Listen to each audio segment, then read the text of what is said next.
Anything strike you as special about this fish here? Well, it's worth $1.8 million.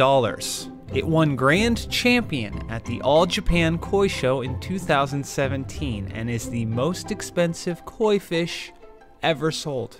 Koi may just look like an oversized goldfish, but they're not even remotely related. Koi are actually a type of carp. And today, they're some of the most expensive pet fish in the world. But why?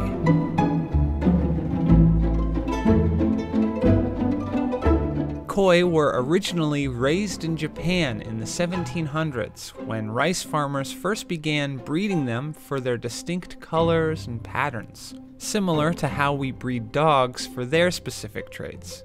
And just like prized dog breeds, Japanese people take koi breeding very seriously.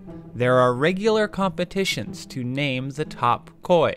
Judges and buyers pay attention to how healthy its skin looks, its size and body shape, and how gracefully the fish moves in the water. But the most important trait of all is the koi's coloring. The best koi have a good balance of colors and patterns according to their variety. For example, there are koi with light blue spots, ones with large red patches on their backs, or all metallic gold.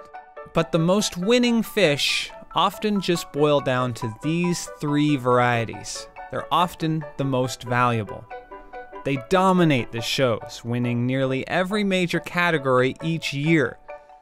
And the better looking the fish, the more a buyer is willing to pay.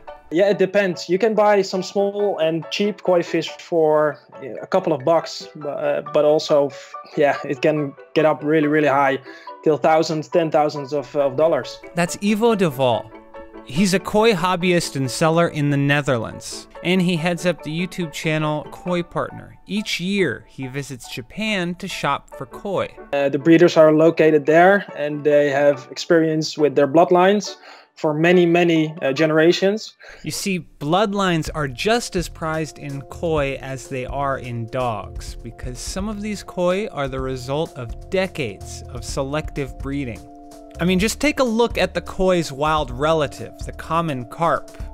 Its dark colors would be considered unattractive for a koi, but it's perfect protection against predators in the wild. So how do you get from this to this? Well, it's actually similar to how we got from this to this. Except koi breeders mainly select for size and color and ignore fluffiness. Koi have 6 types of color cells in their skin.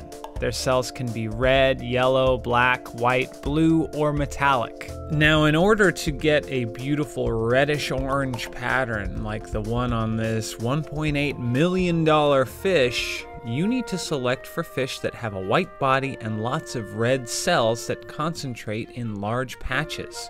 Red and white are important colors in Japanese culture, representing joy and purity. But having the right colors is only part of it. A koi's color cells sit at different depths in the skin, some right near the surface and some deeper in, which ultimately determines how bright the fish appears. The brighter the fish, the bigger the price tag. Today there are about 120 varieties. To compare, there are about 200 breeds of dogs.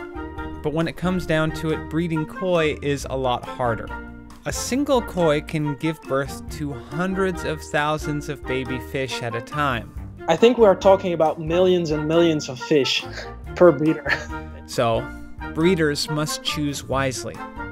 One breeder, for example, reports that he starts with 3 million fish and selects 15,000 to raise over the first year.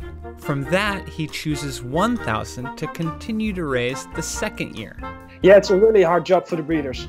But in the end, all that hard work is worth it.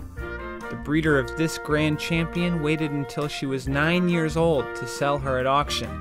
And by bringing in a world record 1.8 million, the breeder got not only a huge return on investment, but a priceless reputation boost in the koi community.